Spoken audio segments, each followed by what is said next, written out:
région Provence-Alpes-Côte d'Azur, Olioul et Cagnes-sur-Mer. Cagnes-sur-Mer et Olioul, deux cités qui auraient pu se contenter de faire les belles avec un passé glorieux, mais qui ont décidé d'exister en pariant sur la création et les artisans. Un pari difficile mais réussi, qui leur vaut le prestigieux label Ville et métiers d'art.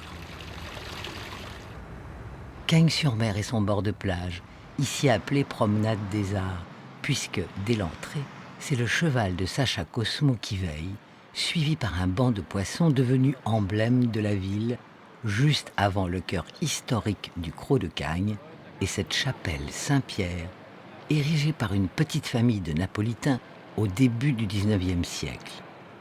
Ensemble dominé par ce château Grimaldi, dont la place est devenue le symbole de l'activité artistique de la ville. Ici, la ville offre des ateliers accueillant des disciplines diverses, mais l'axe principal choisi, c'est le bijou contemporain. Dès qu'on a eu notre label Ville et métiers d'art, on a décidé de perdurer cette activité en l'élargissant, très immodestement, au monde entier. Notre objectif rêvé, c'est que des artistes, puisqu'on peut mettre à leur disposition des ateliers au-dessus de cette galerie, donc c'est de générer des vocations.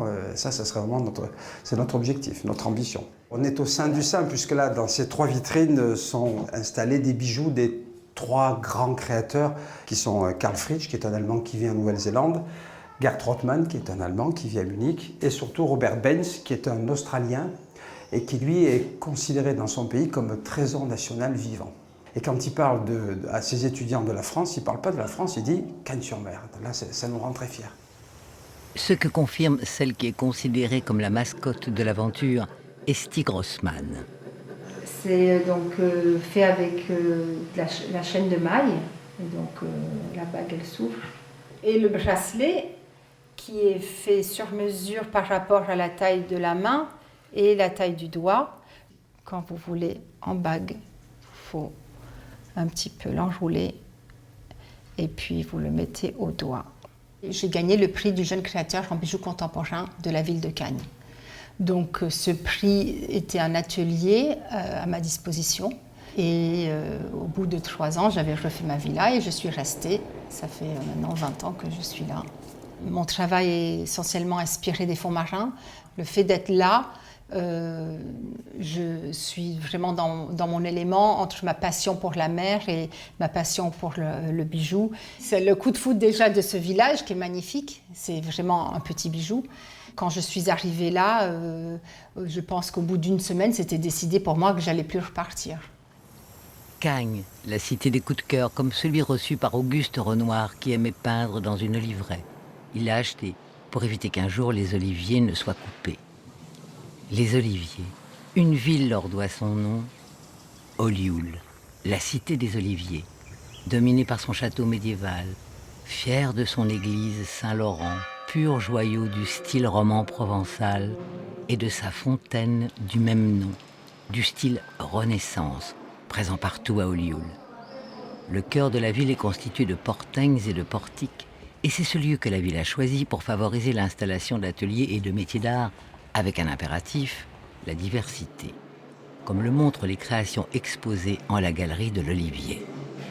J'y ai trouvé le bonheur de vivre dans cette ville d'Olioul, une municipalité qui est derrière les métiers d'art, et ce n'est pas un vain mot, et ensuite le plaisir de tout cet ensemble d'ateliers d'artisans. Voilà. Et puis j'ai cet atelier qui est absolument magnifique, donc moi je n'y ai que du bonheur. Et il se trouve que depuis 13 ans maintenant, j'ai ouvert mon atelier pour les cours. Les élèves sont de la région et j'ai eu 3 élèves en formation, on va dire, plutôt professionnelle. Et sur ces 3, il y en a une qui est installée dans le métier. Mon travail, moi, c'est le travail de la terre, avec des modèles vivants.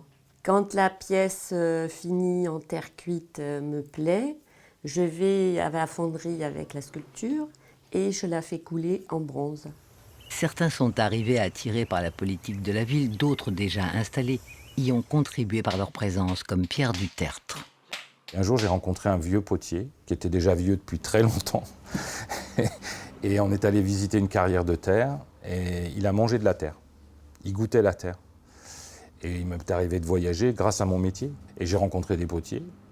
en Chine, au Japon, qui goûtaient aussi eux-mêmes la terre. On ne parle pas la même langue, mais on avait le même feeling avec le matériau.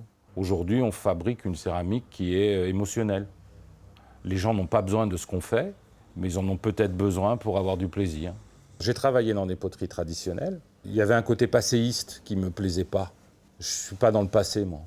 Je suis dans le truc de faire, et l'avenir, je ne sais pas comment il sera, mais je suis plutôt dans le jour, quoi. C'est pour ça que j'aime bien le matin. Je sais que le matin, bon, bah, tu peux rien y changer, c'est démarre, quoi. Et ça, c'est plutôt chouette. À Olioul, si on aime à remonter dans le temps, c'est parce qu'il peut y avoir des idées.